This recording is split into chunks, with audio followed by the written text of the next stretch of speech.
From the breeding grounds through the migration routes to the southern wintering areas, Ducks Unlimited has been conserving waterfowl habitat for 86 years. DU volunteers and supporters have helped conserve over 15 million acres, but the work isn't done yet. To play your part in the next 15 million acres, visit www.ducks.org and join our volunteer team, or find an event near you. Ducks Unlimited, the world leader in wetlands and waterfowl conservation. Bottomland is Mossy Oak's original camo pattern created by Toxie Hayes over 3 decades ago. This pattern preserves the original design while applying advanced technology for increased effectiveness.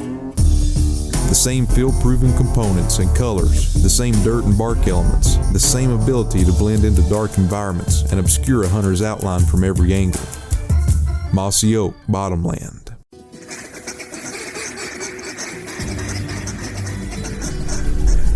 Get 'em. Welcome, folks. Y'all come on in and make yourself at home. This here, well, this is the Rolling Thunder Podcast, your home for all things Rolling Thunder.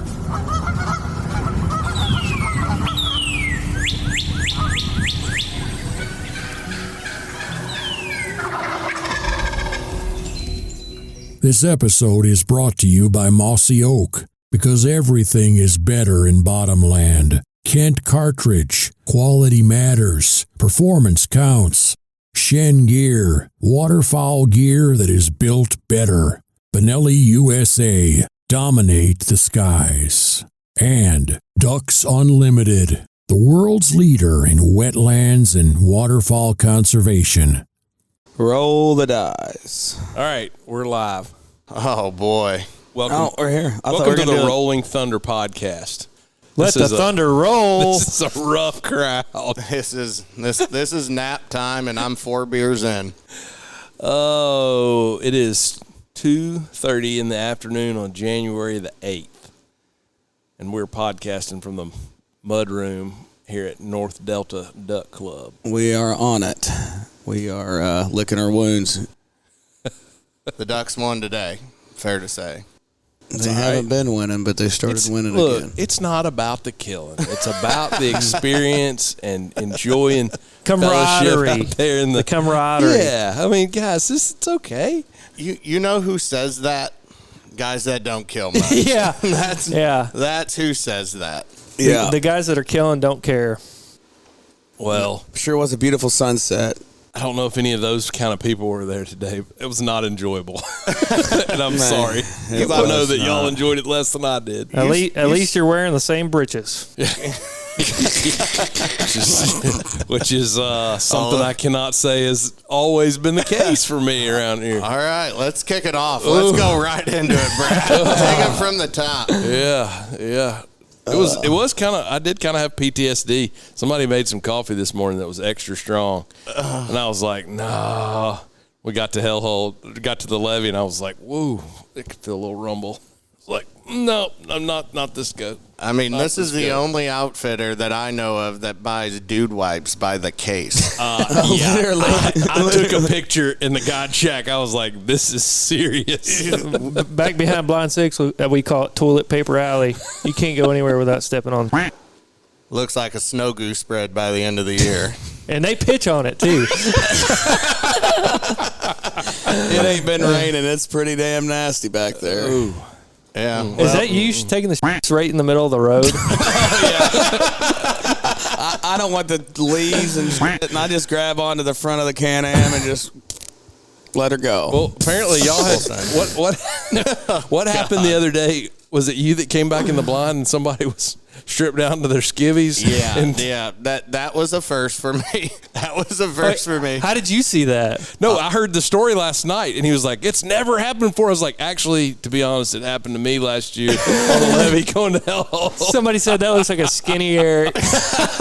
Yeah, so I get done putting the decoys out, And we hear a bunch of ducks, so I'm kind of excited. And I walk up in the back of the blind to find a half-naked grown adult man standing there.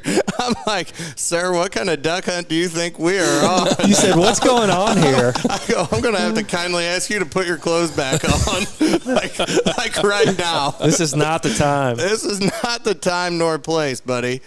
And thankfully he did. For everybody in the blind. What was he doing?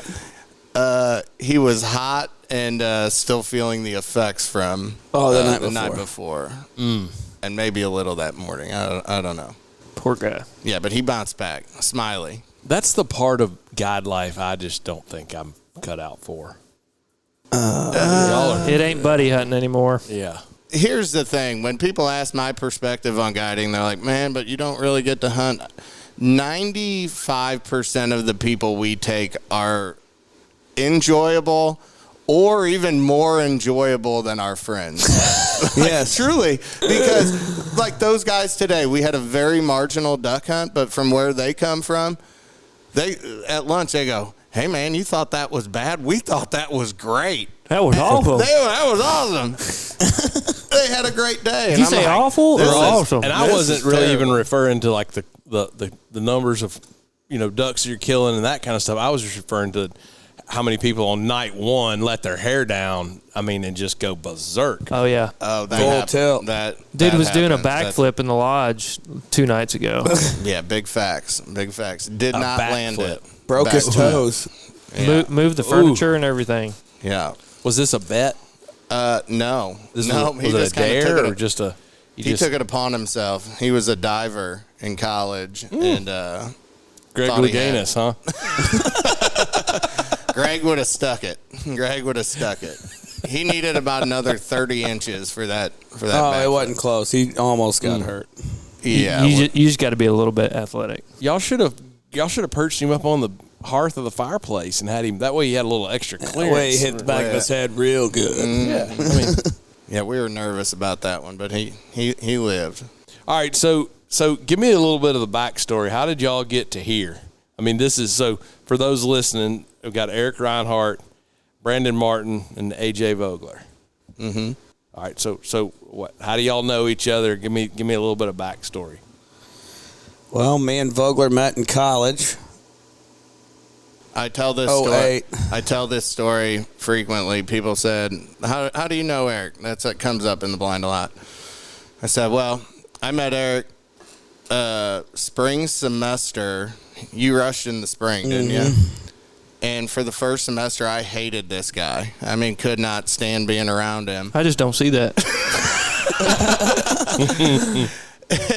And couldn't stand being around him. He was the cockiest guy in the bar, shouting very loud. And then it came turkey season, and he said, "I got a hill farm we could go hunt." I'm like, yeah. Then you liked him a little bit so more. bad after all. I'll give this guy another shot. Let me figure out if your farm's any good real quick. Yeah. And we turkey hunted one time together, and that was an interesting deal. He got his first turkey, I think, that day. No, it was not my first turkey. It might have been your second. And from there on, we've been frenemies. You want to talk about that first hunt, how good it was? No, I think we've already covered this under a different your podcast. Oh, we did? I think. I don't know. Oh, yeah. Yeah, I met AJ at a bar one night, the Fat Cat. Oh. What college? Like, where's home? Oh, Southeast Missouri State, Okay. Cape Girardeau. Cape Girardeau. Eric was farming and helping guide at Kip Smith. What was the name of that club? Nos. North Otter Slough. Yeah. Hunt Club. And so he went there, and we were hunting state places primarily. I was usually getting mine on a regular basis. Everybody else was pulling a pill. But, yeah, it was good back then, though. Oh, it was real good. And is Southeast Missouri home? For me, yeah. And then AJ's St. Louis, so. Okay. So Eric's from Dexter, Missouri. I'm from St. Louis. Brandon's originally from, where are you from? Nashville. Nashville. My name's Brandon. What do you do here? I film. I'm the daybreak guy. Do all the filming. So, yeah. Then Brad come along when he was, Brad's stepdad at the time, Ricky, rented a pit from Kip. So every now and then when his pit would slow, Kip would make me take Ricky or go with Ricky, just drive Ricky to the pit, and then we just sit there and do what he said. That pit wasn't slow much. No, it wasn't. Back in the day. No, it wasn't. And anyhow, I knew Brandon when he was younger, and then Ricky calls me one day and goes, hey, I'm bringing this Brandon over here to school. He needs a place to keep his guns. Are you at home? I go, no, I'm at the shop. He goes, all right, I'll just bring him there. I mean, it's August, and here he is unloaded a couple Super Black Eagle ones, and just hear this kid in a cutoff shirt with all kinds of shotguns. I'm like, man, he's got nicer guns than I do. He just come out of there hot from flipping chicken at Zaxby's. I was good. I was a hell of a cook at the time. And we can go into that story. We can go into that story a little bit later, maybe. That's awesome. But yeah, we were leasing that pit from Kip, and I was always running into Eric. You know, didn't really. I wasn't a good example at the time. No. Brand's 13, 14, 15, and I'm just smelling like liquor and alcohol at Kip's every morning because I'd be driving down from Cape or. I was in college. And then Brad started living at your house, right? Oh, yeah. Very soon thereafter, yeah. Yeah, I remember in college I would come down, I don't know, for opener of dove season, opener of teal season. I mean, he couldn't get rid of me. Oh, no. And, yeah, we would have massive parties at his house, like guys sleeping on top of roofs and guys shooting AR guns out of the doorway and guys throwing kegs down the hill. I mean, you never slept. He had a concrete floor, no flooring. I mean, it was just like this in his house. This was his house right here, like the mudroom was sitting there. He lived in a house. Yeah, and every weekend I came down, I thought I'd get a break from drinking, but I didn't. And we'd.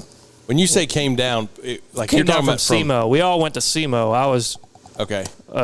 He was 5-6 years. Yeah, 5-6 years behind him, and you're saying so you came down from Cape to Dexter to because that was the place I grew up hunting in Dexter. Okay, like he said, my stepdad leased a pit over there, and we stayed in the Dexter Inn every weekend, yada yada. But yeah, like I said, we'd go down there every weekend, find some kind of ducks to hunt, whether it was the Hell Hole at the time that was over at Otter Slough or on the Black River or wherever we could find ducks to shoot. I remember the first time I think I hunted with Eric, we were hunting south of his old shop farm down at Charter Oak, and Nick Bemler was there.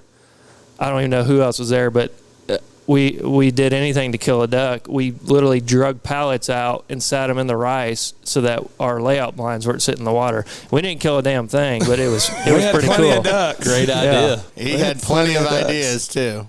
Yeah, plenty of ideas. Who did? Brad or Eric? Oh no, Eric was full of ideas. Full of ideas. Yeah. I'd like top 3 off the cuff. What are Eric's worst top 3? Top 3 worst ideas. If you ask me that question, what's the time limit on this podcast? Yeah, if you asked me that an hour ago, I could have came up with a list of 100 things. Well, let me tell you my first favorite one. So Eric had that farm just north of Dudley, and when he inherited, all the pits were out in the fields, right? Rice fields and whatnot, and they were incredible. We just shot their teeth out of them for 2 years. And then Eric went to Stan Jones to hunt one trip, 3-day trip to Stan Jones. And he comes back and says, all the pits are coming out of the fields and they're all going in the field rows. Woo-wee. No, the real reason is because we didn't want to drive. I was tired of driving out through the fields. Logistics was tough. Old Stan had a very big influence on this dirt project. He hunts in the levees. He don't hunt in the. It had a big influence either way. Yes, and it killed the duck hunting in Dudley, Missouri, as we know it. He took that from a 1,500 duck farm to about a 500 duck farm. We went from killing ducks at 10 yards to killing ducks at 50. That part did happen. Well, by God, the farming was easier. Hold on, I'm just getting started. I got an Excel sheet over here. No, but that was a big faux pas. But we adapted and overcame and figured out. And how they're to not kill. problems; they're opportunities. Opportunities. But then my second favorite one from over there. Do you remember the year he was convinced it was a rice field? He said, "We're going all full bodies." Oh yeah, It worked. We shot the same amount of ducks with 3 times the amount of work. So we were running 24-inch stakes with full bodies. Oh. Those old big Shallow water. Yes, those big balloon-looking GHG No, ones. they were one piece. They were all one piece. That would fill up with water when they fell in. Just a nightmare. They were Just giant full bodies. Mondos. That was just the tight asses that showed up with the 2-piece ones that year. We did have some. They were big. he comes up with some good ideas and some bad ideas. About 50-50. That's Ooh, but that's the 70-30. nature of being an idea guy. That's okay. Yeah, he is. I mean, He's that's an a pretty innovator. good stat, I think. I feel like I'm Michael Jordan of ideas, I mean, that'll 50-50 be a good stat That's for Hall of anything. Fame material. Yeah, that's what I'm saying. I got more if you guys want me to keep going. Yeah, give us one more, anyways. All right, one more. Well, we'll bring it to Eagle's Nest. So we I already know where you're going with this. Probably the blinds. Oh yes. So old Eagle's Nest kicks off first summer. That's the place we hunt, by the way. Correct. A lot of episodes. He's got Frank and I down there digging post holes in the heat of the summer in these wild locations. Try it. That look cool to kill a duck. That do look cool. And I'm like, hey, these fellas that have been hunting here for like 30 years, there's a blind over there. He's like, these guys don't know. And really, And so we put countless man hours, horrible man hours, hot digging holes in about a dozen blind locations. And I mean, a dozen's a little bit extreme. Probably 5. okay, we'll go Swag 5. hole, mini Swag- 6. Mini 6 was the best. Island was okay. Island but worked. Island was good. Island worked. It's now in the refuge. Either way, we do a lot less work now, I feel like. Thank God. Oh, Yeah, we Did you end up ultimately putting them back where the old guys were hunting? No, not all of them. The gar hole, that's We don't hunt anymore. yeah, we don't hunt. We put one back in there. but yes, They I did- mean, more or less, the old guys kind of they Not hellhole. They knew where the hell. ducks were killed. That's for sure. they And definitely we did. kinda- Six for sure. That was an easy one. Yeah, that was a no-brainer. Yeah. That was their best hole. Yeah. Yeah. So Eagle's Nest is like a big WRP, like older willows. How old are those willows? 94. Okay. I was gonna 93, guess 20 actually. years. 93, yeah. It was the a 30-year-old It was a willows. place when you were younger. Everybody in there. It never got marketed, and nobody really knew about it unless you knew a member. And if you got invited to it, you made sure you were skipping school, skipping work, whatever, to go there, because it's one of the coolest places in the world to hunt. Willow trees, corn, flooded willow trees with corn in it. I mean, it's a wild looking place, and it kills a lot of ducks. So it's just one of those places when you were younger, you made sure to drop everything you had. When I first started hunting Eagle's Nest, like I said, I was used to hunting state places. And those ducks Or rice fields. Or rice fields. And those ducks, as you know, you call at them, they get called at all the time. They get called at daily. They get hunted hard. When we first started hunting Eagle's Nest, it was amazing how much better my duck call worked there. I was like, damn, ducks do still react like they did 10 years ago, like I remember, or 15 years ago. It got much more effective when you are where the ducks actually want to be. Yeah. Yep. Having a good spot sure does make you a good caller. It Big helps. facts. It helps. Yeah. And it teaches you how to call ducks. I mean, you know, when they respond, you just learn what to do and when. And It is interesting, though, to hear you say that about blind locations, and the old guys, and not that they necessarily, knew any more or but they watched it. They've tried it. Yeah, and there's like we're kind of toying with that at our place right now. Like we built a blind and a point on some trees that like you can shoot 4 different winds, and so it was a great idea because it's like if you're just going to go somewhere for the first time, you keep all your options open, right? And I mean, I'd never hunted a permanent spread. I'd been tromping around in the woods, just going wherever I could get access to. Well, the ducks want to land like 150 yards behind the blind. I mean, and in the woods. It's a little. It's a little opening back there. It's kind of on the back side of this tree line, and so I mean they'll swing and then like about 2 out of 3 groups wants to pitch back there. Yeah. And now so at first it was like we're not ever going to hunt back here. Now the conversation's like, and we're not hunting how big of a blind should we build back here? Yeah. I mean, so I guess my point is just it's interesting to hear y'all say that about a place like Eagle's Nest because you can do a lot, but they're going to go where they want to go. I mean. Oh, yeah, you ain't forcing them nowhere. Well, that's one thing I've learned. How many times have you been deer? Not you, Brad. Oh, I love a pinch point. Scouting deer, and you find a perfect tree, and then you go there and you look up there, and there's an old 2x4 or something hung in the tree, 30 foot, and you're like, I'm not the first one to figure that out. Yeah. That's a good point. You got any crazy stories before we dive off too deep into the? You gotta have some bad Eric ideas. I gotta think about it beforehand. Okay. Maybe tomorrow. Good thing we ain't talking about good ideas because I know a lot of them. I'll take one good idea from each of them if they want. I mean, you can.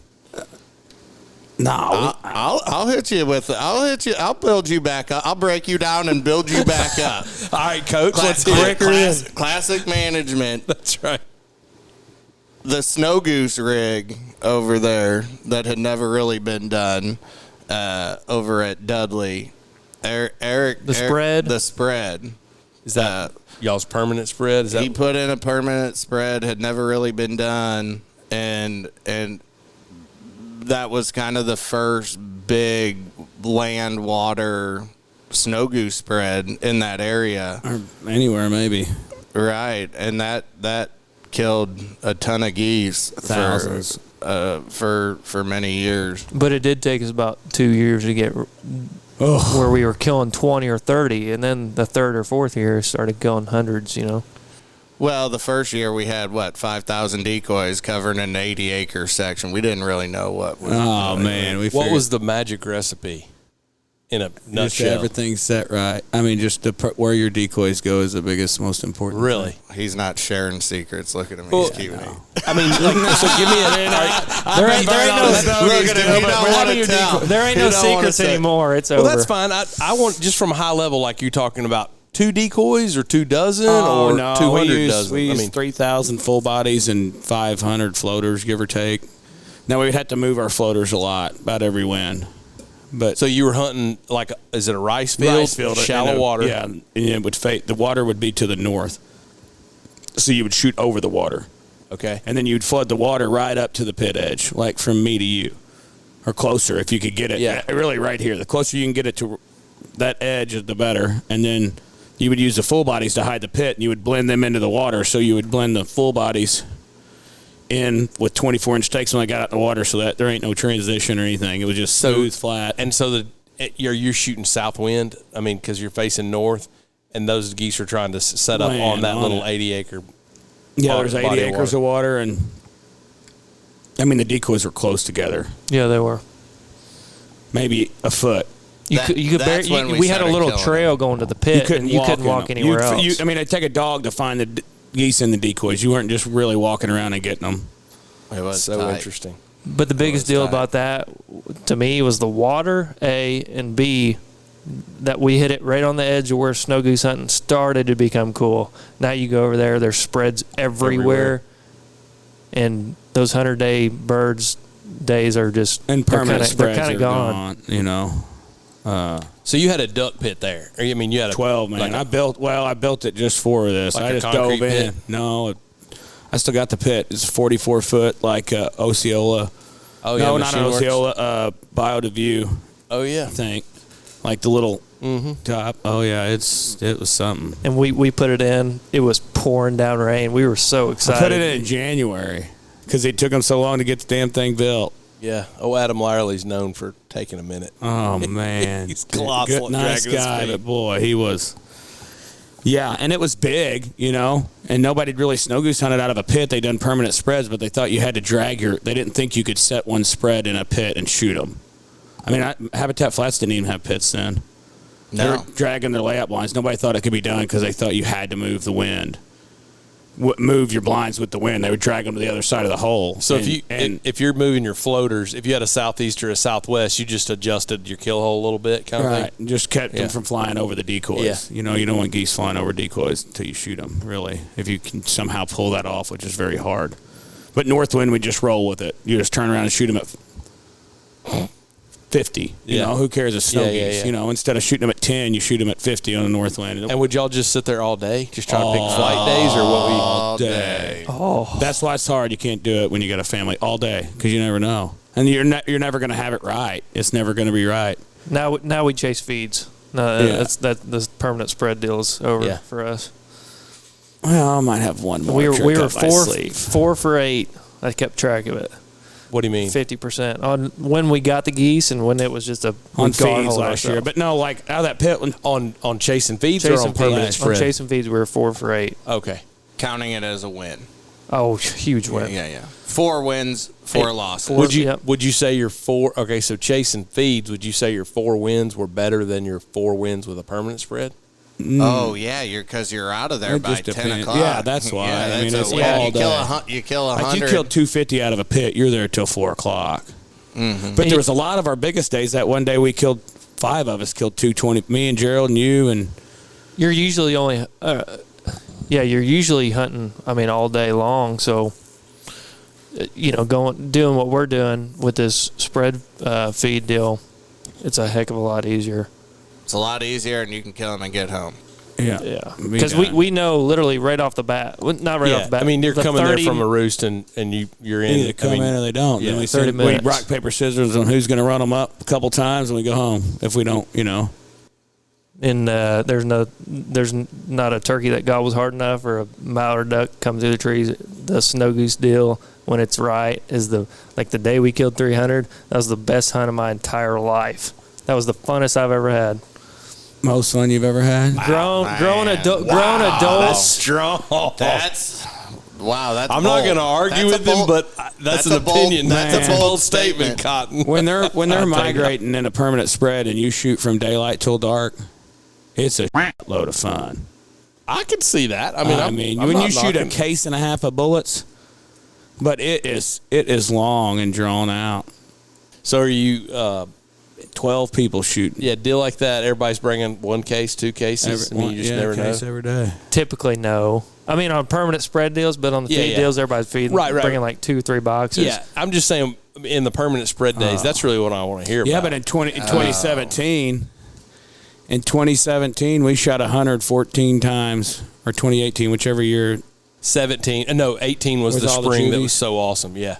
Yeah, we shot 14, and we didn't start hunting until February 15th. We're not snow goose hunters at all, and we shot over 104 times with buddies and just chasing them up and down the road. But there were so many juvies that spring. They're saying this year's supposed to be really I seen strong. a flock of specks yesterday. It is. Yeah. I seen them with my own good eye. I hope you're right.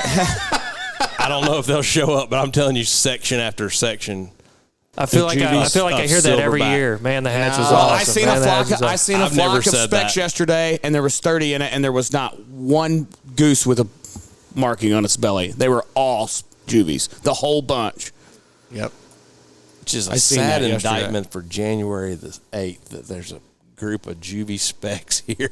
Isn't that crazy? That should not be. They won't be here in 4 or 5 days.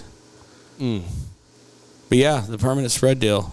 All right, so fast forward, y'all were hunting in college together. Brad's underage drinking at Eric's concrete block house. Falling asleep at Slingers in the parking lot. How do we get from there to here?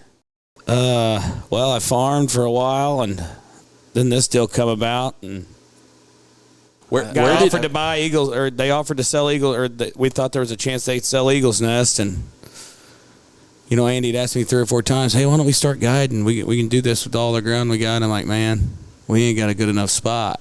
That's what I always tell everybody. Like, why weren't you guiding when you had the farm? I'm like, man, 1,500 ain't enough. Let me back you up. Uh-huh.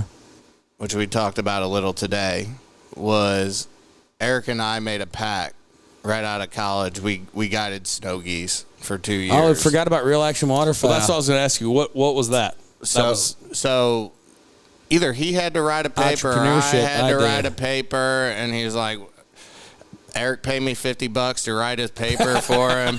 And so I sat down and put a dip in and hammered him out a business plan in 45 minutes. And I was like, here's this guide deal. Here's how we do it. Here's the cost, and here's the revenue, yada, yada, yada. And we're like, let's give it a whirl. So after I turn it in for a paper the next year, we're like, let's do it. And I'm like, oh. So we did it for 2 years. And 3 years. 3? Okay. Mm-hmm. And pretty successful, really. When we started this thing, we were like, but we'll never guide duck hunting. Like, duck hunting is sacred. Money and ducks, we love shooting ducks, and ducks are for ourselves. We'll never go down this path. And he was like, agreed. Luckily, my career went a completely different direction, and I'm like, I'm out of this. This thing doesn't make no money. Like, adios. And then Eric's like, gets this opportunity with Eagle's Nest, and he went full tilt. And now that's his deal, and it seems to be working out. It's awesome. Mm-hmm. We did pretty good on the snow geese. Yeah, we made like $500 or something. Yeah. We had a lot of cool stuff, though.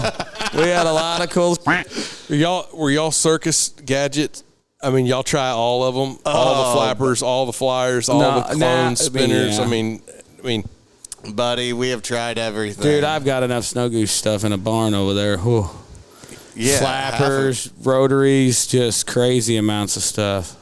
Y'all really should go with us to Canada and just shoot rip geese. into those geese a couple times. Get even with them. Shoot. I don't know why we every haven't. day. I want to go every day and shoot snow geese. I don't can't care even about shooting explain mallards to you or honkers. how many. Like we don't even mess with them. The only time we set up white stuff is to hide from ducks. That's it. Oh, not me. I'd feel bad about shooting the ducks, but I wouldn't feel one bit bad about killing all the geese. Correct. Every one of them needs to die. Every one of them. Like, I'm a conservative dude, but they need to kill them. They need to poison them, get rid of them. I mean, they're terrible. When you were a kid, were there a bunch of snow geese? Oh, man, it was way. When I was a kid, we didn't see them like they are now. Well, yeah. Dude, I remember in high school just driving. It was crazy. There was so many geese then. Like, well, we don't see like the Delta Waterfowl does the duck numbers. We don't see that for snow geese, do we? Do they have a population? I have no idea. I just 30 million or something. I just know anecdotally 30 million or something crazy. I think we're in desperate need of beer, aren't we? Yes, I'm making a call. Text Girk. Ask for 6. Don't ask Girk. Girk got scolded last night. He's pouting. Shout out Girk. He just said no. He's a kid. He sat out at the wrong table. I said, Girk, out. He got all mad, thinks I don't like him, I guess. But he got his ass chewed by Eric. I mean, he's not used to that. What are you doing? It was a great opportunity because I was able to go, how you think I'm mean? Eric's meaner. Oh, you have no idea. No, he's I won't all right. make him cry, but I'll push him to the limit. One time I made AJ cry. I got on him so hard. No, I mean, as far as numbers go, I don't know what it was like in Missouri. I didn't. The first time I hunted in Missouri was for waterfowls when I came up here with y'all. Right. 2 years ago. So, but I just know in Arkansas, when I was just out of high school, so like 2000, 2001, what year did you graduate? 2000. 2000. So like immediately after I got out of high school, there were some older guys that I knew that were probably, if I was 19, they were probably 27, 28, and they were snow goose hunters. And they had chairs, like they were buying plastic, patio chairs and cutting the legs off and spray painting them white. And that's a good idea. And shooting a bunch of geese out, and it was awesome. Nobody was messing with nobody. Geese. Yeah, literally, a few years later, this dude started a web forum, and it was called was called huntingsnows.com. Mm-hmm. He sold it. And, it turned into a web forum, and it was a big deal. But anyways, we followed him around, me and one or two buddies, and we tried everything from, garbage bags with gravel in the bottom of them to the real Texas flags. To nobody had full bodies. Yeah, no. We were terrible at it, but we'd drive around, and I just can remember we'd ride for a whole day and maybe see one or two groups of snow geese. And now between West Memphis and Brinkley, it's gazillions. So I was just curious if y'all saw numbers like that when, like in the last 20 years, has that changed for y'all, or is it kind of I feel like it's stabilized in the last 5 years. There for a while, it seemed like every year it was more and more and more. And I don't know if that's from the bird flu or whatever, or people killing them or hatches, but it seems like we're seeing from my perspective, about the same number of snow geese for the last few years. And they've never sat on that Sanderson farm. The old Sanderson farm? No, they ain't been there. And they did this year, so. I think a lot of people overthink it. At the end of the day, you're hunting 1 or 2 year old, 3-year-old geese. The full bodies matter. A lot of it matters, but where you are in the field, or, what field you pick determines your hunt. Mm-hmm. We kind of changed our tactic. I'm not going to say it. It's a pretty popular deal, but it's worked for us. So 50%, we'll take it. Let's circle back to you saying that snow goose hunting beats any gobbling turkey. What'd you say? Stand on that statement. We're going to put you... Stand on business. Stand on business. I've said it my whole life. A really good day snow goose hunting is the funnest that I'll ever have. Really? Wow. Because I like hearing the guns go boom, and I like seeing stuff drop. This is part of it. It's in my blood. I did not know Brad was a big rain out guy. That's but then people ask me, or I'll tell people, like Jeff. I told Jeff down at White Oak. I said, "Yeah, I like duck hunting, but I like turkey hunting a heck of a lot more." Nobody thinks that about our crew, but everybody thinks that. See, my problem is my favorite is whatever time of year it is. Me too. I don't pick favorites. But you have to pick one right now. It'd be turkey hunting. Okay. If somebody said you had to quit everything, if you had to quit everything and keep one, it'd be snow goose hunting. If you told me it's going to be a good day, Spence, you have to keep one hunting. I wouldn't. You have to pick. It's life or death. I would look at him and say, good Lord didn't ask me to pick, so I don't think I should have to. This is a hypothetical. Yeah. Man, it just, in the beginning, late in November, early December, I'd pick duck hunting. That's not the question. It doesn't stay the same. I don't know that I could pick one. Yeah, that's what makes the question so fun. You gotta, if you had to give up everything. I guess I'm just saying it depends on what day you asked me that on. Because you're beating a dead horse here.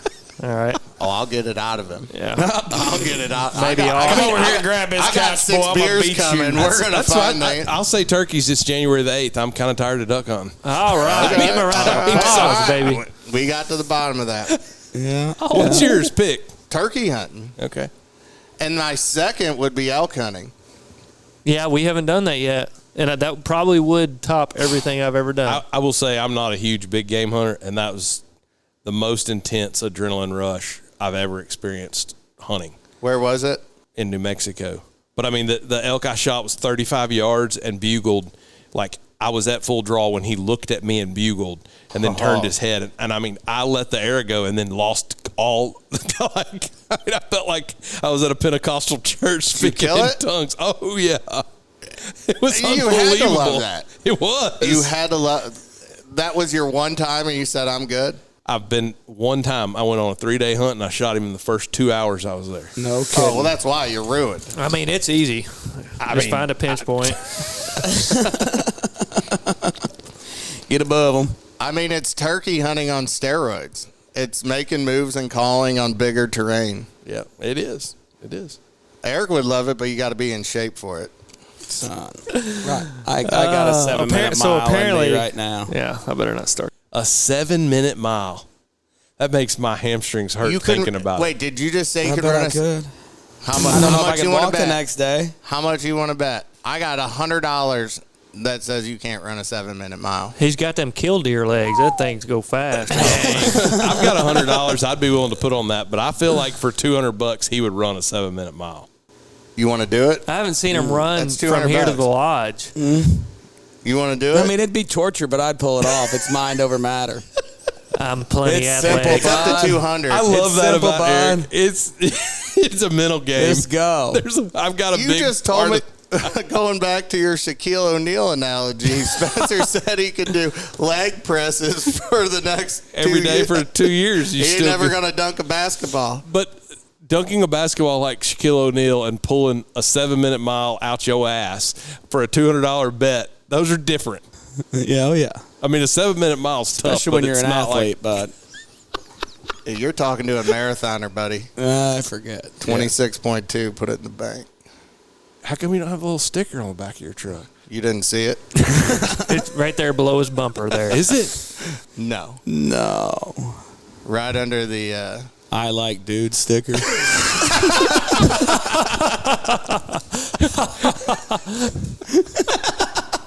There's a dolphin laugh. Have you ever heard? Rescue Dad with a little paw. Or the Joy 99 stickers.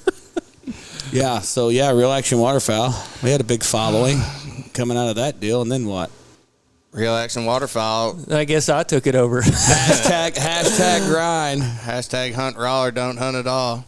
Yeah. It was a pretty good slogan. Y'all are a mess. Spencer knew who we were before we knew who he was, I promise. Perhaps. I knew y'all I knew AJ at least through the refuge forums. Oh, yeah. Because I moved Big Al refuge forum I moved to St. Louis to go to seminary school. That's right. And met Big Al. And that's where you were bussing or selling beer. Because Big Al. somehow I had talked to you and Big Al and somebody else, and I knew y'all went to Christian Brothers Collegiate High School, and I was living in apartments next to CBC. Yeah, at the old one on Clayton and... Correct. So I connected with Big Al, and we started like once a week. There was a place up there at Ballast and something called Growlers. Yeah. And we drink beer. I was the only one in there who drink light beer. There, Big Al was trying to get the Growler, and go through all the like. You got anything that tastes like Bud Light? They'd be like, we got Bud Light. Cool, I'll take that. Big Al. We need to get him. We should phone him in on one of these deals. Oh, I don't think Big Al has duck hunted. And No, last time I seen Big Al, he was walking through the sewer at my wedding. He come up and he had all over his feet covered. Are you walking serious? ankle deep on the drain line of the sewer. And, it was pretty much flowing because there was a bunch of people there, and Big Al just didn't even realize. Looked down and he sent to his ankles In a white tux. and that's a wedding in Dexter, Missouri. Oh my there. gosh! I don't know what he was doing back there, but Big Al. Yeah, so Real Action Waterfowl social media then transformed to Daybreak. The Daybreak. Daybreak. Yeah. Started filming in college. And it was, at the time, it was me, Rory, and Sam. And, we just started filming everything because we were hunting all over the place. We were going to public ground, going to Dudley, anywhere we could hunt. That was 2015, 16. Yeah, I think 15 or 16. It's funny because I thought about right before we were doing this podcast, Daybreak and Rolling Thunder. I feel like we're the only ones that were 100%, and y'all were before us. Yeah, putting In out short films on Facebook. We were trying to do a television show. So I was like 14, 15, and 16. I was taking anybody that had a television show hunting. Lee and Tiffany, Terry Horton's bunch. I mean, like, we were just inviting people hunting. And wherever. We were taking them to the public woods, took a couple trips to North Dakota, and we'd invite them up there. And it was, but it just, we couldn't get the sponsorship dollars because social media was growing so much. And it was obvious that people were going to start putting videos on social media and watch it because there just wasn't, nobody was talking about getting content and the kind of things you hear now. And y'all were crushing it. I mean, just with the idea right out the gate, it was like, hang on. But it was just us and you at the time. Think about it. Think about what it's now. It's wild. 2017 was the first year that we published films, and y'all were a year into it at that point. I think that's the way I remember. What year did Rolling Thunder start? 2010. I think one of your first viral videos was you and your son in the woods, right? Mm-hmm. Yeah. And that was January of 17. And then you guys put your first video out of, I think, Canada geese, and you were writing in that book. Right. That was the fall of 17. It's a great idea. Y'all were crushing it in 16, and we were failing at a television show. And in January of 17, Dylan put out this. It was the first time he'd ever hunted in the woods with us, and we shot exactly 3 ducks, one of which came to the decoys, the other 2 of which got shot walking to the boat, like as they flew. Yeah, and one of them was banded, and my son was there. He was like 5 or 6 years old, and so he got all these shots of like handing a duck to Trip, and all of a sudden he posted it, and I mean it went over 1 million views in 2 weeks. Went bananas. And I never remember, I'll never forget just thinking, holy crap, like that was a terrible hunt and it went viral and influenced people. Why am I screwing around with this whole television show thing? It was like watching Brandon and Rory and Sam, and it was great stuff. It was like the kind of stuff people wanted to watch, but it was, television was, even at that point, wasn't what the younger generation that was going to buy calls was looking at. They were looking at social media. It was like, this is a no-brainer. But growing up, you watch duck hunting shows, all these TV shows, and honestly, I never seen a hunt that'd be a top 100 for me. Like, there wasn't ever any good. Some of the Primos ones were pretty cool, but Duck Commander, the first duck, Duckman won some of those early Duck Commanders, but other than that, they're definitely those some early, RNT ones. Those foils videos. Oh yeah, yeah. I was just about to say that. Those foils those videos got me hyped up. But not a hunting show. But you put out a until RNT murdering. Yeah. Cold, snowy, cornfield, killing their rock ass. music. Yes, everybody liked that. AC/DC, Yeah. Motley Crue. It was awesome. And all that was just killing. It was like collaboration, like a what do they call it? Like a just clip after clip after clip. It wasn't a television show format. Right. It wasn't a flyway highway bud. And I come in there and cook on my.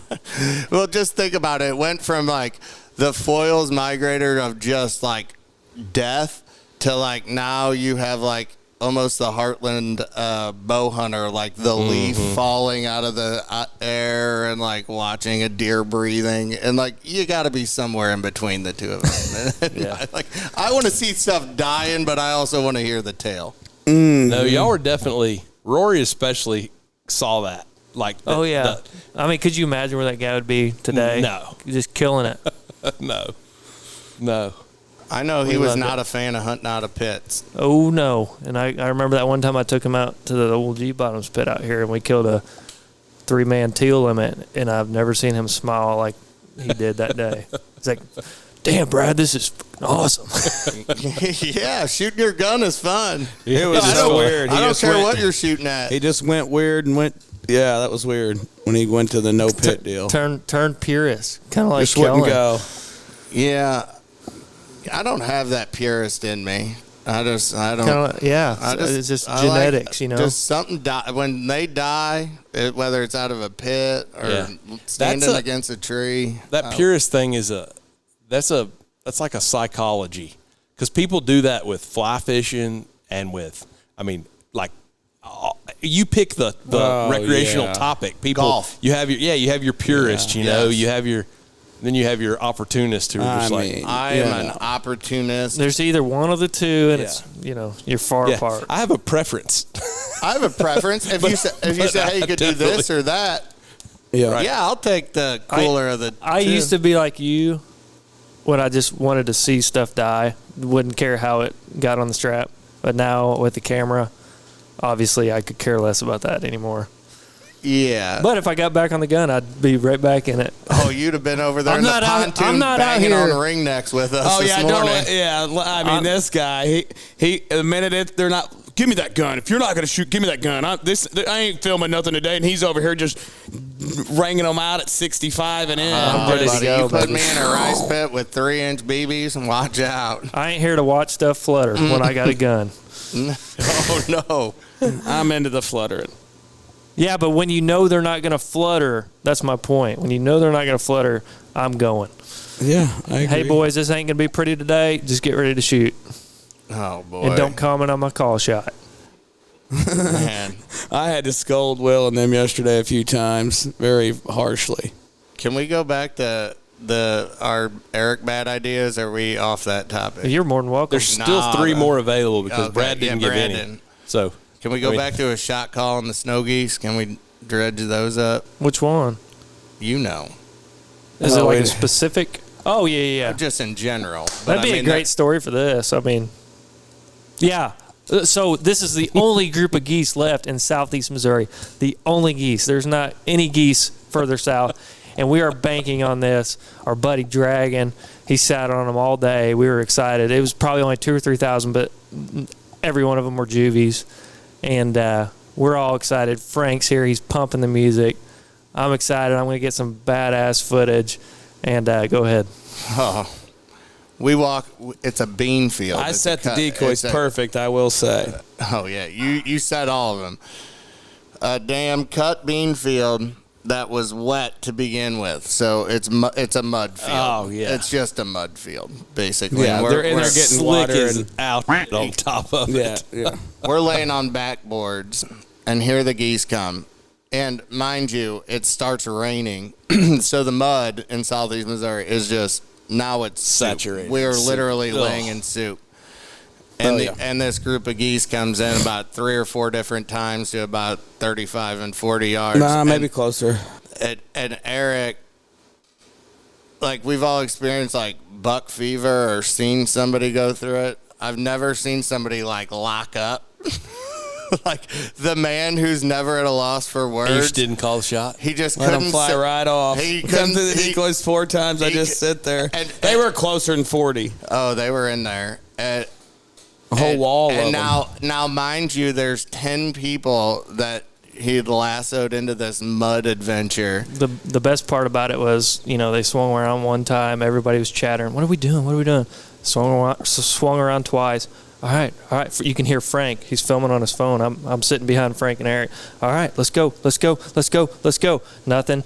They swing around one more time and they're the furthest they have been away. And this is our last opportunity.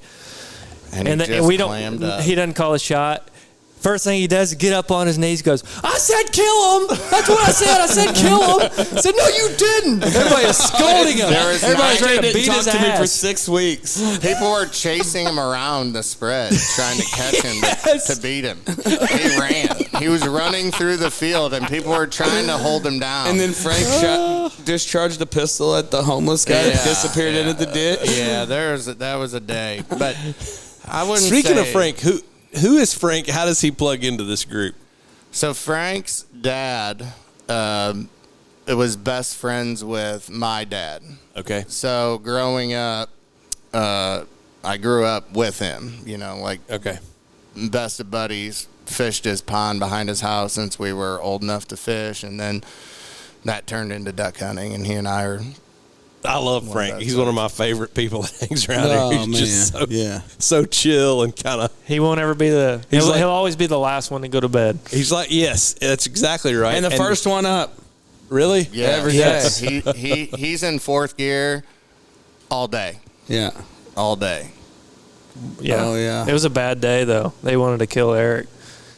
That's happened many times, though. Yeah, and then the day we killed 300, which I was on Eric's side on this, because AJ about blew it.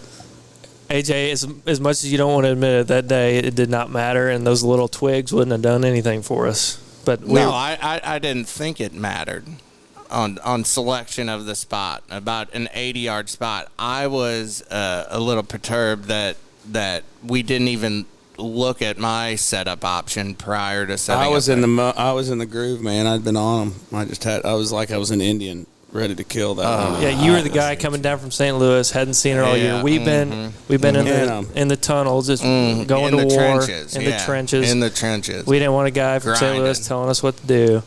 And, you're from Nashville. Yeah, I'm from Nashville. Another valid point. What do they know about snow goose hunting in Nashville? But I'm hunting every day. Either way, though. Either way. We find an awesome feed in a cornfield, and, we're getting the A-frames out, and me and Eric are setting them up, and then AJ's like, what are we doing? There's freaking trees down here that we can... badass hide. Yeah. Natural hide. Either way, like if you saw... The ditch was deep enough that the blinds were below the field. Where we were already hit awesome, and we were right in the middle of the field, so we weren't worried about them short stopping us or anything. Because there was a big dish down there. And so him and Eric get into it. They start yapping back and forth. And I'd seen enough. And I think you made a video almost had him. Yeah, and the video is on YouTube, by the way. It's the day we killed almost had him.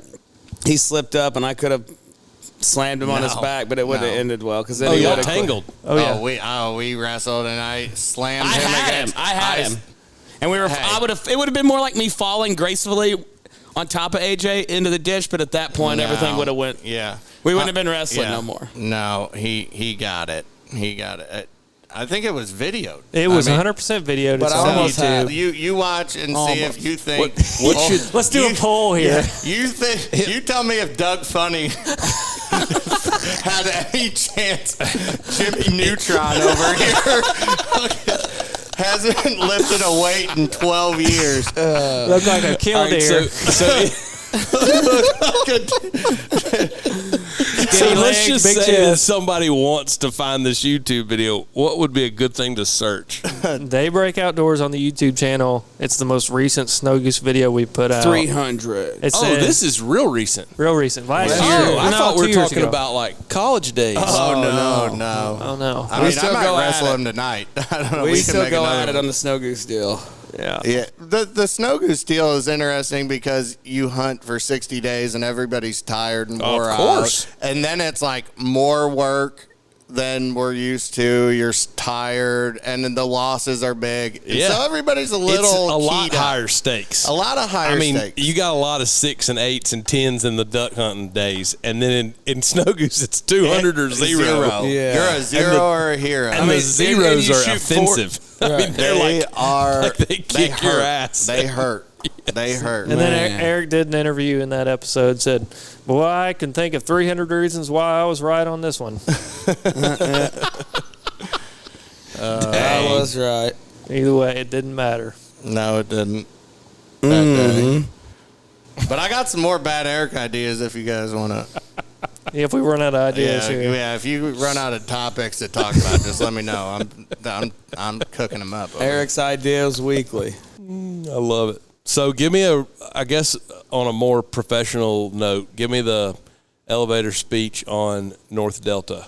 Yeah, so we're kind of full service guide deal, I guess what you would call it. We feed them, we entertain them, we hopefully send them home with some ducks. Yeah. I mean, most of the time we do pretty good at least the last part, Yeah. I'm not saying we're great at entertaining every time, but it's fantastic. I brought a group last year. I'm bringing 2 groups this year. And, I mean, y'all are not cheap, but it's the highest quality option for my business to bring customers. I mean, I don't think about anything. They have a great time. They drink too much. They eat too much. I mean, and the food is, like, I've been a lot of places, and it's like, oh, that's a great meal. The food is not just – great's not the right word. It's, like, spectacular. Like, we had something last night. When I think about what makes this place different than the other guide services out there, and you actually mentioned it. We were talking earlier, and you said you've got a bunch of friends and buddies running around here that, like, you guys are having fun. Mm-hmm. When we go hunting, and I've been on guided, you name it, fishing trips, elk hunting trips, duck hunting, turkeys, whatever. You go on other guided hunts, it feels like you're going on a guided hunt. When you go with us, we're all having fun. And I would agree with that. Both making fun of ourselves, talking to the clients, they're talking to us, and by the end of a 3-day hunt, it feels like a buddy hunt. Yeah, it does. I agree. And I don't think you get that many places. Most of the places that you go, they show up. The guide shows up. Get in the boat. Get in the truck. Smokes a cigarette. For sure. And hits a Mountain Dew. Rips their vape every 30 seconds. Doesn't talk to anybody. The high caliber, excellent lodging, excellent food. Like if you took, there's guides and outfitters, right? And if you started ranking them in categories, places that have exceptionally good accommodations, food, lodge, and hunting opportunities, those places seem to be even more distant from the feel of like a buddy hunting places. 100%. The few of those places I've been are like stuffy and pretentious and sort of like you need to take your shoes off before you come inside. I mean, just kind of like, and I think y'all are the best blend of kind of just down to earth, good old boys, you know, with like, holy cow, what was the name of that food that we just ate? It was the best thing I ever put in my mouth. We can't pronounce it either. Acapulco? Yeah. Asabuco this. What's the venison bolognese? One of my customers brought his son this time, and he's 13. And Big Daddy Dover. Big Daddy's boy. His name is Colt. He's 13. I think he weighs 190 pounds, and he's about 6'1". I mean, he's a whopper of a boy. Mm-hmm. And he said last night, he said, Dad, I ain't never eat food like this, but this is pretty good. So. And even though today was slow, which is it's usually not like that, but it's crazy because you can shoot 2 one day and thank God it's a 3-day hunt because we always give a good opportunity for you to shoot them one of those days. Tomorrow just ought to be wild, unless I'm wrong it's about over. that. We don't get them tomorrow. I'll have to go to White Oaks at least one more time if we don't get them tomorrow. I don't know, though. I don't know. It's changing fast and in a hurry. These ducks are getting smarter. There ain't very many young ones. I'm going to step out to go get some beer. Okay. That's interesting you say that. What makes you say that? Just because when you're blowing at, you just...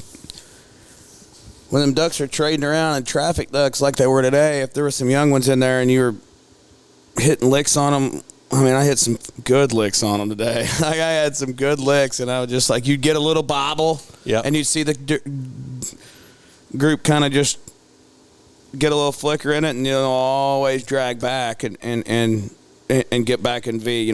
They'd come out and like, oh, there'd be 2 young ones in that bunch of 50. You get what I'm saying? And then they'll ease back in. You get 4 or 5, you get 5 or 6 to fall out of a bunch of 100 migrators, you got them. And that's what and they stay together. They get to the water quicker. None of this. I mean, migrators should come in, break down.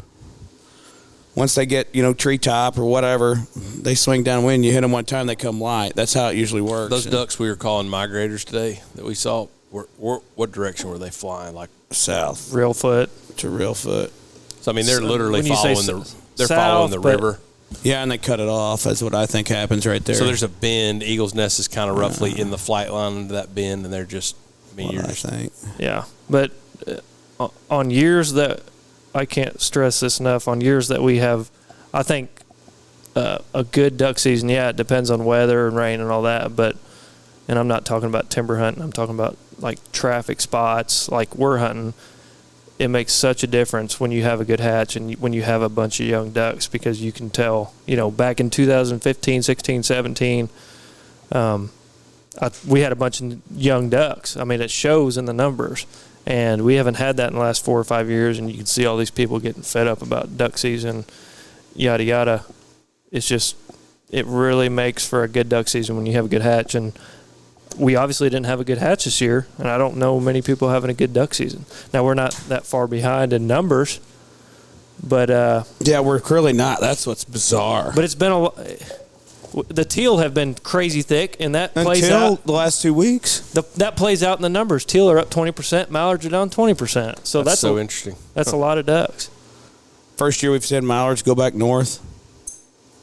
You mean like just a reverse migration Oh, already? I had to. We had so many mallards youth season and 1st of November and right through there was probably 30,000 ducks down there, and I'd say a vast majority of them were mallards. It was crazy. You know, we had that cold front right there. Yeah, right there around Halloween. Yeah, it's a good one. Good front. Hell of a deer front. I did. Oh. Y'all are big deer guys. Man, well, my you buddies put me on try a to pinch be. I'm a point. big deer guy. How's it been going this year? We'll see. I'm going to shoot one Wednesday Okay. night. I'm You heard it here first. Yeah, we'll do another podcast. I want to kill it. You're going to call in. Hey, Daddy, I killed that big one. Yeah. Have y'all heard this Hey Daddy story? So we're podcasting the other night. It's like Thursday afternoon at the shop. Me, Drake, Riley, and Aaron Girk, I think. And we're almost finished, about to wrap up. And Drake's phone rings, and he goes, "Holy shit, this is Rinehart." I was like, "Put him on here." Goes, I was about to say something really inappropriate, He too. goes, "Hello?" And Eric goes, "Hey, Daddy." We just lost it. Why didn't you bring Drake? Drake's a staple. Why didn't I? He's got to be in on this deal. Well, I needed my call tune. okay. I can take care of that. I can ship it back to Drake. I can do it. I mean, but no, Drake didn't come on this one because he hunted Monday, Thursday, and Friday last week. And I mean, somebody's got to work. I worked last week. He's working this week. You run a tight ship over there, bud. I mean, we don't file a joint tax return. I think getting to hunt an equal number of days is pretty fair. pretty cool. Yeah, that's pretty fair. I mean, no, he would love to be up here, but we've got a special batch of his calls Thursday. He's got to finish up today, and yeah, they're ebonite and acrylic, so they'll be popular. Man, he's just, I don't know, it's a busy time of year. They hunt His a lot call is early. my favorite cut down that I've That's ever awesome. blown. The Levi cut? His name's Levi, right? Oh, Levi or Levi? The Levi. The Levi So cut? Corbett, that's here, my buddy Corbett Moss, he got one, and he's kind of turned into a collector, and he's been picking up, just being around the shop. He knows what the old stuff looks like, so he's been finding stuff that people have no idea what it is and buying it, cheap, and kind of building this collection. It's pretty fun. But he came in the shop the other day, and he said, "I need this Levi cut tuned." And Drake looked at him and was like, "You know good and damn well my name is not Levi." And he said, "Well, this call doesn't sound right, so I'm not going to call it Levy until you make it sound right." And Drake goes, "Hand it to me," and it squealed immediately. Had a big chunk of bark underneath the reed. Really? So he took it apart and just pulled the crap out of it, put it back together. He said, "Now blow it." And he goes, "Okay, we can call it a Levy cut now." Oh, yeah. I was giving him man. I had a big dip in it. We're sitting there by the tree. I go, "Your damn call sticks." I go, "Can you fix this sticking problem?" He goes, "Hey, you idiot." He goes, "You're blowing half a can of chew through your call." He goes, "If you get a speck of sand behind it, it'll stick." And I'm like, so there's no workaround with the chewing. He's like, Those boys no. they're over the top about their duck calls. Dude, when I took mine apart, Riley about had a heart attack. "You still blow it?" I go, "Yeah." And then he cut me a reed, and I'm like, I couldn't make it pop. They can't even talk to me about it. I hadn't changed a reed and cork in my call in 10 years. And they're going like, I have to order cork halfway through duck season because, Drake will change the cork in his call twice a day. That's a little excessive. That's Like- a little excessive. If Yeah, anybody, they're particular about it. I mean, Purist. Purist for sure. if anybody knows AJ, by the time he starts and by the time he's finished, he's covered in dip spit everywhere. All over No, his that waist. is not That true. is 100% true. That's Literally not everywhere. It's true. disgusting. It is absolutely disgusting. You wait tomorrow. If Gerald's, I haven't heard, but I'm assuming Gerald's working tomorrow. If not, I'll have to have a talk with him. But That's a good boy. you'll see tomorrow. AJ, if the wind's blowing tomorrow, he'll be full tilt tomorrow. It'll be dip spit I don't everywhere. think that's gross. The worst is when you're turkey hunting and you put, like, you're walking down the road, you got to dip in, and you strike a turkey, and then you sit down real quick and you pull your face mask up, and then the turkey's coming, and you just feel drooling. You feel your mouth just filling up with spit, And you need to spit so You need bad. to spit so bad, and your options are A, I spit on myself, or B, I swallow this. This is because there ain't no option to put spook in the turkey. This has not happened one time. And usually AJ lets it run all the way and down. the longer you think about it, the closer you are to dry heaving. Yeah. Just like, and so invariably, I just spit on my mask. Let's just say, let's be clear. You do not need a clear duck call because it is disgusting to see the inside. He used to have one in college. It was disgusting. And Rick Haney. Yeah, shout out Rick Haney. He did. He blew it. And it was the most disgusting looking clear acrylic call he made you've a great ever call. seen. He did. Where is he these days? He DM'd me on Facebook the other day. Did he? Asking how hunting was or something. I don't know. Speaking of the guy, I don't know. I didn't. It was a good call. Yeah. Yeah, it was great. Yeah. great guy. I've never met him in real life, but Yeah. he seems like he parties. How are the kids doing? Uncle Keith came by today. I can't believe he didn't have his guitar. Super surprised. Must be at White Oak still. He's a big Bellamy Brothers guy. He has a guitar that stays at White Oaks. Yeah. Seriously, sure. I mean, he has one that stays in his truck, but he has one that's permanently there. Come on in. Let Uncle Keith do a little picking for you. Sit down, guys. We need somebody that plays an instrument Yeah. around here. You think Gerald will pick up like a flute or something? I might pick it up. Harmonica would be killer. Old skin flute, Gerald boy. All right. I bet Gerald get down on harmonica. Me too. The guy that wears panties, Yeah. you know? No, that's the other one. You want to tell that? Oh, Jackson? Should we finally Yeah, tell? let's Should we break air? it out Should we right now. air the dirt? Should we air the dirty laundry? Tell him what happened. Yeah, let's tell the whole story. This is actually going to be news to Jackson. Yeah. No, it ain't, because he wears them every day. All right, so we'll come clean. We'll just tell this tale. Oh my God, this is 18 months worth of. This is a 2-year joke coming to light right now.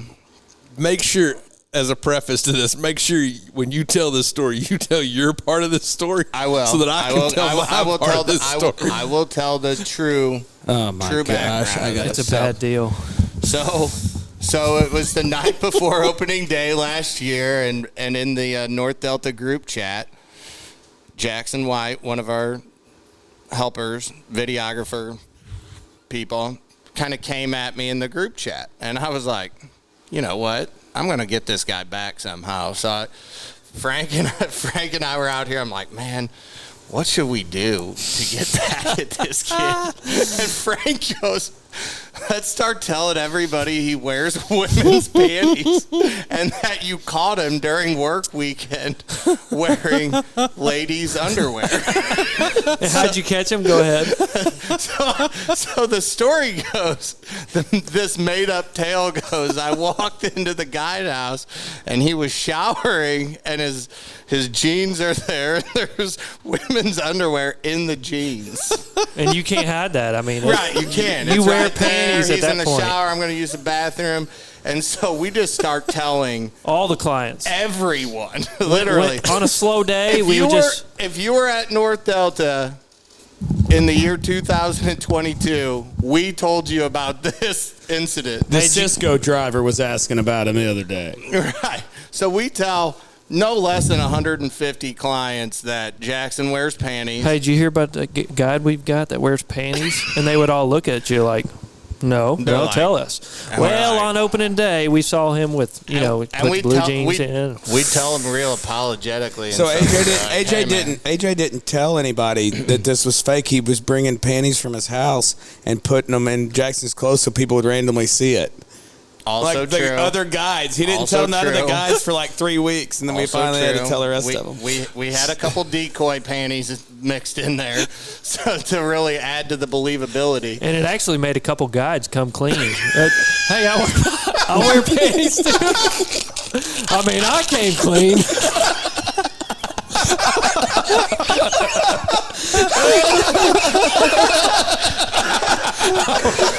Oh man! Your wife listens to this. Brad the flosser. They're a little bit more comfortable than Breeze. I mean, So anyway, we tell so many people that word gets back to Port Jackson's father-in-law. Where's my Uncle Rob? A little backstory: the father-in-law is Eric's uncle, and he is crazy. He is crazy. He used to own pet tigers. Yeah. And, so anyway, this man calls me on the phone and says, "Hey, I heard about Jackson." He goes, He's about to marry his daughter. Get this in mind. He goes, certainly this isn't true, is it? And I'm like, 100% it's true. I couldn't break character. Frank and I had a pact. And so that like there's hundreds of people out there that believe this, and we send them off into the world, including my whole group last year. Oh, everybody. That guy told us like the gospel truth. Oh yeah. Oh yeah. We probably need to let Trey know. So what happened with you up in Canada? Well, so when the story got told to me, it was sort of like it was humorous, but y'all sold it so well that it was sort of a. We're actually like really concerned about this guy, but we're not really sure how to deal with it. Like, we need a cameraman. Do we out him? Whatever. Man, so fast forward, 8 months. It's August, early September, and I need an extra camera guy to go to Canada. So I start digging around, looking, talking to people, and can't find anybody. And so I texted Brandon and was like, you think Jackson would want to go to Canada with us? Would that mess y'all up at all? Don't want to poach your guy, but I could use somebody for 4 or 5 days. He was like, yeah, it'll be great. So I said, okay. I worried about it. I mean, because I had rented a house up there. And now, like, I'm taking 10, 12 guys up there. I'm adding in a new guy who, oh, by the way, wears women's panties. And, I mean, like, I really worried about it. You think Grant St. Clair is a weirdo? We got a cameraman that wears panties. All right. What? What? Grant? I call Grant a weirdo all the time. He knows. So anyway, he knows I know. Anyways, I worry about it, and I resolve in my mind that if he can hang out here with y'all for a whole duck season and survive, like in the guide house, this has got to be all right. So I asked him if he wants to go to Canada. Yeah, hell yeah, he's in. Got his passport, the whole 9 yards. He's in. So I planned it. I hate admitting this on the podcast because poor Jackson could have made a little more money. I'd have let him ride with this if I knew it was normal. I wasn't sure. So in typical, like I've hired camera guys before, and who knew it cost him money? When you're not sure, you have a way out. So I had him fly. Like we got there on a Thursday, I had him fly in on a Monday. I fly out on a Friday, like I shortened up the week and all this. So planning. That's right. So we get there, we get all settled. Everybody gets, their bedding lined out. Well, whatever day he flew in, he rode with a buddy of mine, picked him up at the airport, drove him in. Well, it'd been a long day.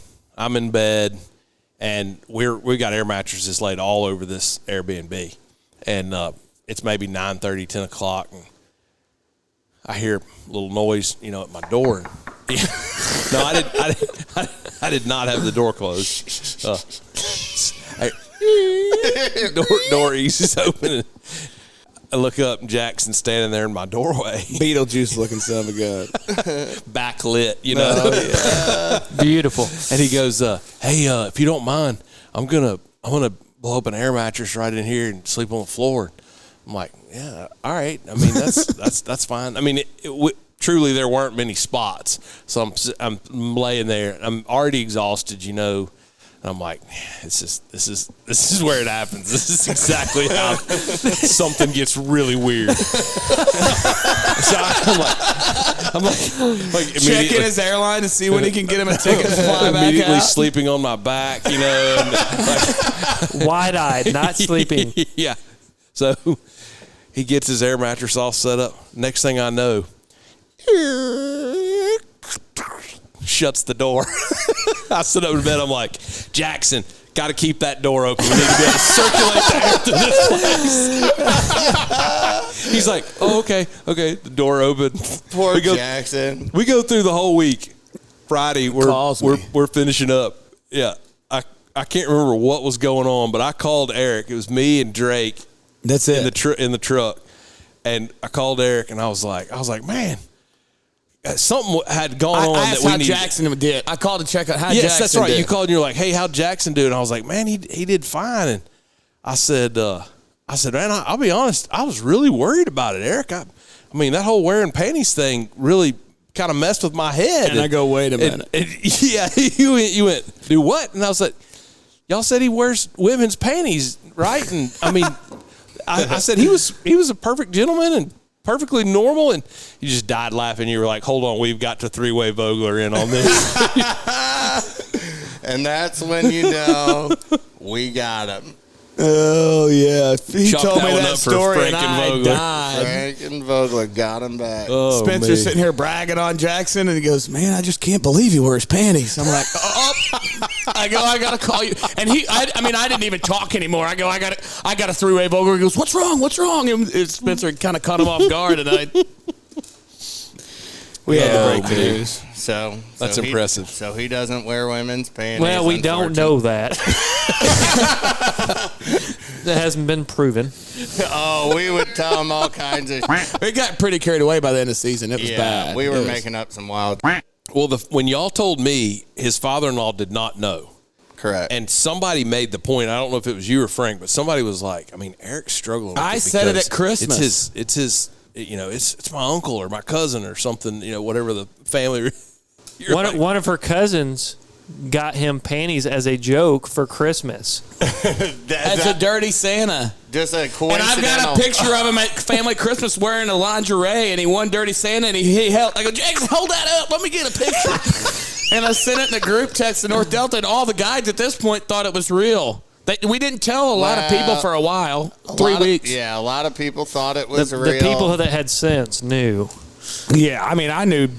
Wow. I knew Jackson wasn't no butt grabber, Is there experience you didn't tell us about, Brad? One day down there in Blind 6.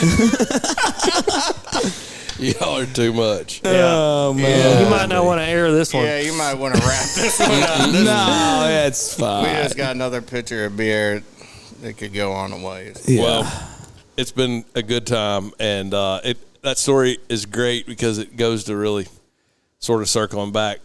That's like hunting with friends, I mean, you guys can keep that kind of thing up and still get along after it's all. I mean, well, he doesn't know, so we'll see.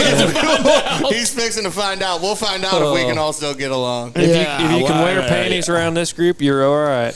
I guess you get to tell him tonight he might be here, actually. I'm going to get an email with his resume next week. So be like, Spence, we need to talk.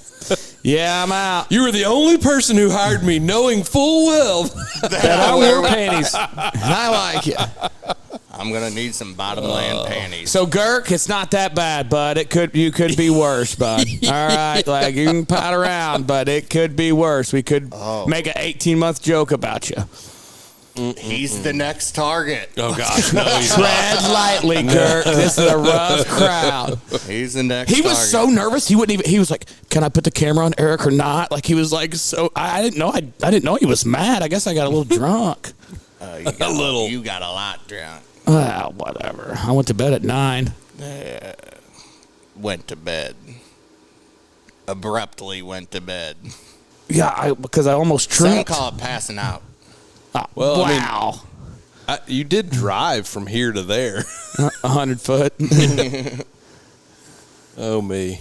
Well, anyways, on that note, on that though, let's go to drinking and bed. driving in the parking lot at North Delta. Oh, well, I would and we've bullshitted from one end to the other. Literally, We've covered some topics. Women's Yeah, we need panties. to do just another notice one. We need to do one on Bad ideas of duck Eric. population and Missouri's new decision on the turkey hunting rule. That'd be a great combine. That'd get our blood pumping tomorrow or next week or next time. the terrible part about that afternoon hunting is every turkey hunter in Missouri knows Has a where their redneck and a turkeys. strutter. Well, but they know where their turkeys roost because y'all can't hunt them in the afternoon. So you go and 100%. most other states where people actually hunt in the afternoon occasionally, they blow their roost up. Y'all don't. Y'all Which is great. It's Yeah, great. I love Great. drinking beer in the afternoon during turkey season when you're on a trip. Now you're going to have to grind. And it's going to, like when you go to them other states where you can hunt all day, it's like, man, I wish we had a 1 o'clock shut off. Because we ain't quitting.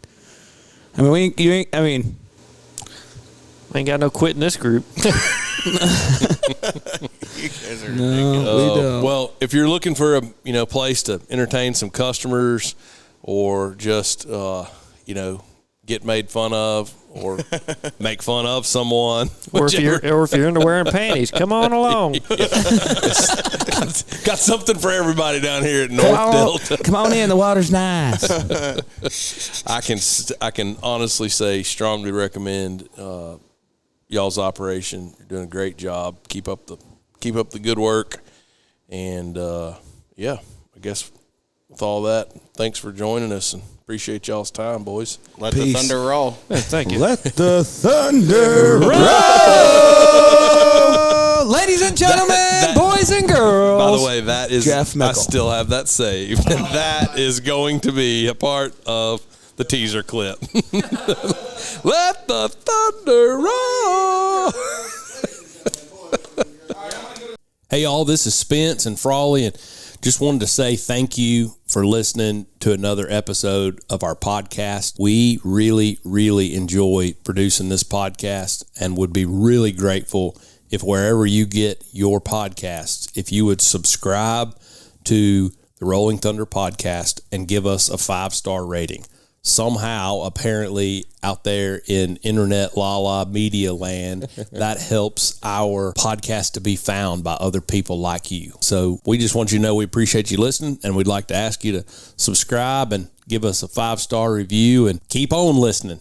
And unfortunately, recording podcasts don't pay the bills, so we just do this for fun and for y'all, and we want it to grow as bad as y'all want it to grow. So we could really use your help in doing that. Share it with a friend. Yes, right. We appreciate y'all stopping by again. Thanks for listening.